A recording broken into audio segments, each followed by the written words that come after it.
Bayaran mo yun. Relax ka lang, John Alvin, whitelist kita. Pero bago kita whitelist, kailangan ko ng mga ilang requirements. Picturean mo yung puwet mo, titingnan kung may almoranas ka. Kasi dito may medical dito, kagaya sa mga nag-a-abroad, may medical. Pero dahil hindi ka naman makakapunta rito, at para hindi ka naggumastos sa hospital, picturean mo na lang yung puwet mo, tapos titingnan natin may almoranas. Yun lang naman kadalasan tinitingnan sa lalaki pag medical. So, yun ang kailangan. Tapos, whitelist sa kita, okay? Clear, clear shot, ah. Ikaw ba yan, Sir Kabaw? Tagal helmet at Corporal, vest. sir. Ito kami, sir, sa medic room.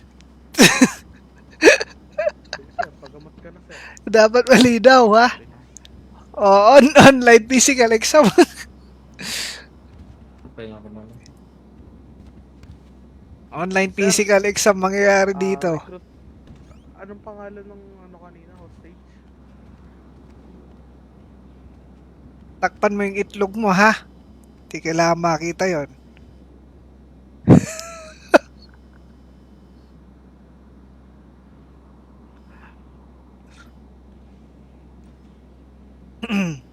Saan na nga ba ako nagpa-physical na?